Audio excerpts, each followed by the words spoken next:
एक college friend थी जो छुप छुप कर मेरी मदद किया करती थी और उसी से हमारा घर चल रहा था। इसी बीच में प्रेग्नेंट हुई।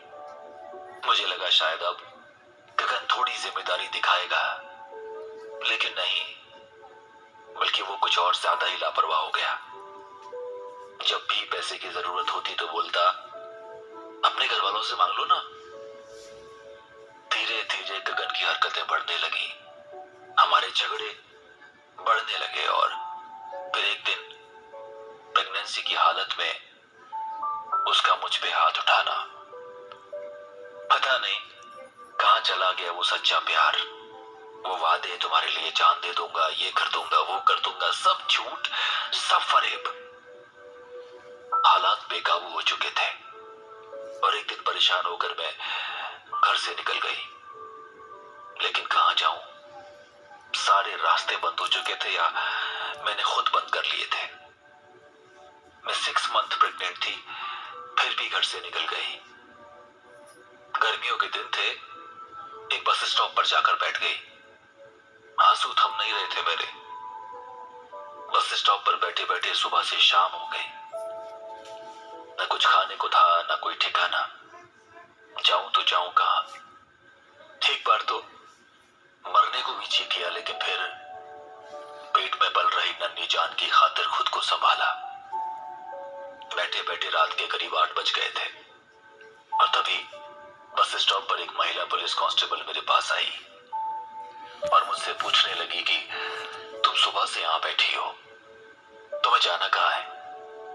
मेरे पास कोई जवाब नहीं था, मैं सिर्फ रोई जा रही थी।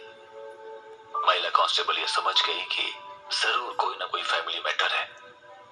उन्होंने मेरे लिए कुछ खाने को मंगवाया और मुझसे बार बार पूछा तो मैंने यही बताया कि मेरे पास कोई जगह नहीं है। मेरे हालात देख के मुझे उस दिन एक महिला आश्रम में शिफ्ट किया गया। उस रात महिला आश्रम में सारी रात मैं सिर्फ ये सोचती रही कि कैसे क्या हो गई मेरी जिंदगी। शुरू के 2-3 दिन मुझे महिला आश्रम में बड़ी तकलीफ हुई, बड़ी मुश्किल सी हुई, लेकिन मैं लाचार सी थी। बस मेरे रहने का एक वही ठिकाना था, वही सहारा था। आश्रम में करीब 8-10 दिन निकल गए। एक दिन आश्रम की मैनेजर ने मुझसे कहा कि कोई तुम्हें लेने आया है। मैं थोड़ी सी चौंक सी गई। लगा कि शायद मेरे घर से मेरे माँ बाप मुझे ढूंढते हुए आए होंगे। मैं अपने कमरे से आश्रम के विजिटर रूम तक आई। देखा तो हैरान रह गई। ये गगन की माँ यानी मेरी मदर इन लॉ थी, जो मुझे अपने घर लेने आई थी। मुझे यकीन ही नहीं हुआ कि वो जिन्होंने हमारी शादी को एक्सेप्ट नहीं किया, स्वीकार नहीं किया, मुझसे बात तक नहीं की और मुझसे ये कहा था कि तुम इस घर में कभी नहीं आ सकती, वो मुझे वापस घर लेने आई थी। उन्होंने बताया कि गगन का कुछ पता नहीं है।